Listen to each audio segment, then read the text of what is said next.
अगर आप लोग भी इंडियन मार्केट के अंदर एक ऐसी मशीन का इंतजार कर रहे हो, यानी कि अगर आप एक कैफे रेसर ढूंढ रहे हो ना, सो लिटरली आप लोगों के लिए एक और ग्रेट न्यूज़ लेकर के आया हूँ। वैसे तो आप लोगों को ऑलरेडी थ्रेक्सन 400 जैसी मशीन जो है इंडियन मार्केट के अंदर देखने को मिलती है, बट अगर आप चाहते हो कि नहीं भाई मुझे और ज़्यादा पावरफुल मशीन जो है वो चाहिए, तो भाई मेरे को लगता है कि आप लोगों को रॉयल एनफील्ड की GTR 750 का इंतजार करना चाहिए। इस बाइक की बहुत सारी इमेजेस जो है वो ऑलरेडी स्पाई शॉट के दौरान हम लोगों को देखने को मिली है। क्या क्या चीज़ें मिलने वाली है, कब तक ये बाइक आएगी, क्या प्राइस रहने वाला है, क्या फीचर रहने वाले हैं, चलिए उन सभी चीज़ों के बारे में बात करते हैं। इंडियन मार्केट के अंदर वैसे तो भाई जहाँ तक हम लोगों को लगा था कि रॉयल एनफील्ड जो है वो बहुत जल्द अपनी बाइक्स को लेकर के आ जाएगा, बट पता नहीं क्यों 750 सीसी की जो सीरीज आने वाली है ना, उसमें थोड़ा बहुत जो है डेफिनेटली टाइम लग रहा है। अब ऐसा क्यों कर रही है कंपनी, क्यों नहीं कर रही है वो तो कह नहीं सकता, बट ये चीज़ जरूर कंफर्म है कि हाँ भाई 2026 के एंड तक आप लोगों को ये मशीन देखने को मिलेगी इंडियन मार्केट के अंदर। उन सभी चीज़ों को छोड़ते हैं, सीधा सीधा बात करते हैं कि भाई यहाँ पर आप लोगों को क्या क्या चीज़ें जो है बाइक्स के अंदर देखने को मिलेगी। सबसे पहले नजर डालते हैं अपनी स्पाई शॉट्स पे कि भाई स्पाई शॉट्स के अंदर हमें क्या क्या चीज़ें देखने को मिलती है। सो यहाँ पर अगर आप लोग देखोगे तो जो आपकी इंटरसेप्टर या जो कॉन्टिनेंटल आती है, उससे जो है यहाँ पर ये बाइक में थोड़ा सा आप लोगों को चेंजेस देखने को मिलेगा, यानी कि एक्स्ट्रा जो है वो फेयरिंग आप लोगों को फ्रंट के अंदर देखने को मिल रही है, जो बहुत ही ज्यादा जबरदस्त लग रही है। बाकी ओवरऑल अगर आप फ्रंट से लेकर के रियर तक की डिजाइनिंग देखोगे तो ऑलमोस्ट सारी चीजें जो है वो सिमिलर ही आप लोगों को इस बाइक के अंदर देखने को मिलने वाली है।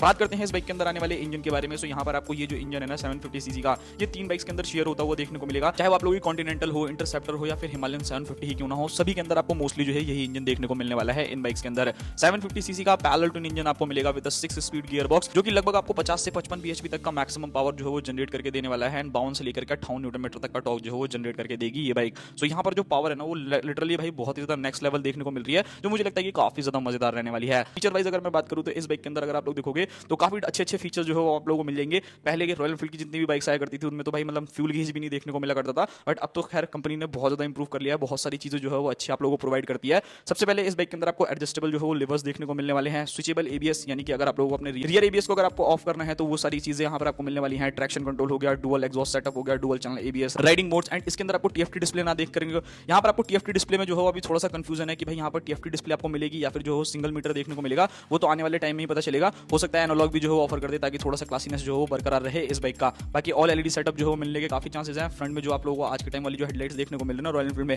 लाइक हंटर अगर आप लोग जाओगे या अदर कोई भी बाइक जाओगे सो वहां पर आपको देखने को मिलती है, तो यहाँ पे भी आपको ये चीजें मिलेगी। नेविगेशन हो गया, सेमी फेयरिंग जो है वो आप लोगों को बाइक में मिली जाती है, सो ये एक चीज है। एंड रियर की सीट देखोगे ना तो सीट भी जो है बहुत ज्यादा बड़ी नहीं है, मतलब बस ये शौक वाली बाइक जिसे कहते हैं ना कि हाँ शौक के लिए मेरे को चलानी है या मेरे को लेनी है, सो उन सारी चीजों के लिए जो है यहाँ पर ये बाइक रहने वाली है। बात करते हैं इसके suspension, tyre and braking system के बारे में। सो यहाँ पर अगर आप लोग टायर देखोगे तो देखो एक्जैक्टली तो नहीं कह सकता, बट हाँ हो सकता है कि इस बाइक के अंदर आप लोगों को थोड़े से बड़े टायर जो है वो कंपनी ऑफर कर दे। 110 80 इंचेस के जो है आपको फ्रंट के अंदर टायर, 140 70 80 इंचेस के जो है रियर टायर्स देखने को मिलेंगे। यहाँ पर जो कंपनी इसके अंदर यूज कर रही है भाई वो प्रॉपर अलॉय व्हील्स का यूज कर रही है, सो स्टेबिलिटी एंड बाकी सारी चीजों में भी जो है वो काफी ज्यादा बढ़िया रहेगी, बिकॉज आपको जीटी का जो है वो पूरा का पूरा हिस्ट्री पता होगा, काफी ज्यादा दिक्कतों का जो है सामना कर रहा है बाकी जितने भी राइडर जीटी 650 चलाते हैं, बट अब इन बाइक्स के अंदर आई होप सो कि भाई जो रॉयल एनफील्ड है वो इन सारी चीजों को जो है वो दूर कर दे, तो वो एक काफी बेस्ट चीज रहेगी। सेकंडली ब्रेकिंग के बारे में बात करते हैं। सो ब्रेकिंग को भी लेकर के काफी लोगों को जो है वो काफी ज्यादा इश्यूज हुए थे, मतलब ब्रेकिंग ऑब्वियसली उतनी ज्यादा अच्छी नहीं रहती थी, एक तो बाइक भारी थी, ऊपर से सिंगल डिस्क ब्रेक्स आपको मिलता था, सो वो कहीं ना कहीं कॉम्बिनेशन जो थोड़ा सा ऐसा रहता था कि भाई उतना ज्यादा मजा जो है वो नहीं आता था। बाइक तो भगाने में मजा आता था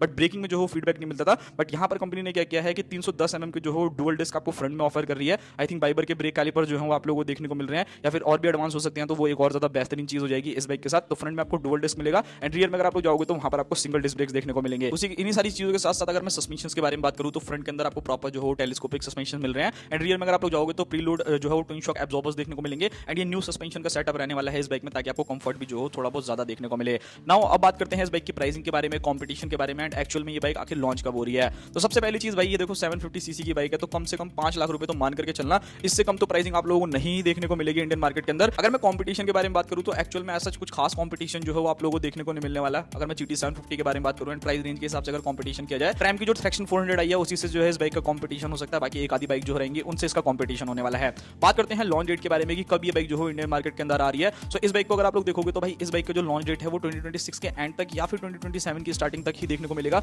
उससे पहले काफी हद तक कम ही चांसेस है, बिकॉज अभी ऑफिशियली रॉयल एनफील्ड ने भी भाई कोई प्रूफ नहीं दिया है। एंड जब पिछले साल जो हम लोगों को बाइक दिखाई भी गई थी, जो हिमालयन हम लोगों को शोकेस करी थी, सो उस टाइम भी जो है वो हम लोगों को इतने क्लियरलिफिकेशन नहीं दिया था कि हाँ भाई हम बाइक इतनी तारीख को लेंगे, इतने टाइम में लॉन्च कर देंगे। बट एक एक्सपेक्टेड जितने भी रूमर्स निकल करके आ रहे हैं, जितनी भी वेबसाइट है वो यही क्लेम कर रही है कि हाँ ये बाइक जो है वो आप लोगों को 2026 के एंड तक या फिर 27 की स्टार्टिंग तक देखने को मिलेगी। ये था पूरा का पूरा वीडियो। आई होप आप लोगों को वीडियो पसंद आया होगा, एंड ऐसी और आप लोगों को डिटेल बाइक्स के ऊपर वीडियो चाहिए तो उसके लिए आप मुझे कमेंट कर सकते हो। मैं पूरी कोशिश करूंगा कि मैं आप लोगों के लिए वीडियोस जो लेकर के आऊं। मिलते हैं किसी और नेक्स्ट वीडियो में, तब तक के लिए बाय बाय।